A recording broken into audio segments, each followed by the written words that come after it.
Master the art of conversation. Using fillers in English. Hello everyone, welcome to today's video. In this lesson, we are going to delve into an important topic under our conversational English series, and that is using fillers. These are little words and sounds that we use in our everyday speech that can have a big impact on our conversation skills. So, what exactly are fillers? Fillers are words or phrases that we use in conversation to fill moments of silence or to think about what we're going to say next. They don't add much meaning to the sentence, but they can make the conversation flow better. Examples of fillers in English include like, you know, so, and actually, among others. Now, you may be wondering, why do we need to use fillers?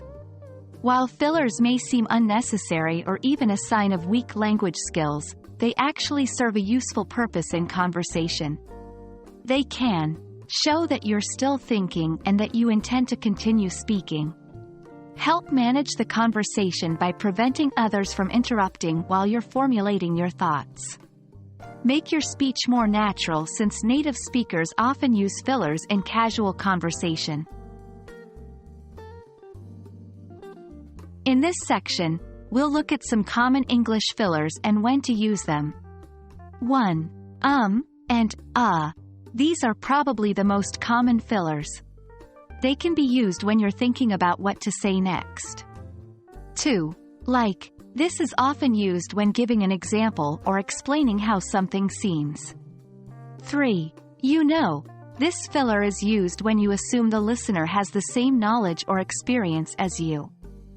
4. So. It's used to transition into a new topic or to continue a point you are making. 5. Actually. We use this filler to correct ourselves or when we're about to say something unexpected. Remember, while it's okay to use fillers, try not to overuse them as they can make your speech sound uncertain or unprofessional. A great way to practice using fillers is to include them in your daily conversations or practice exercises. For example, if you're describing a picture or telling a story, try to add fillers naturally as you speak. Remember, the key is to use them sparingly and appropriately. That wraps up our lesson on using fillers in English conversation. Remember, fillers are a natural part of conversation that can help you sound more fluent, manage the conversation, and give you time to think. However, it's important to use them wisely and not excessively. We hope you found this video helpful and wish you all the best in your English learning journey. Keep practicing and stay tuned for our next lesson.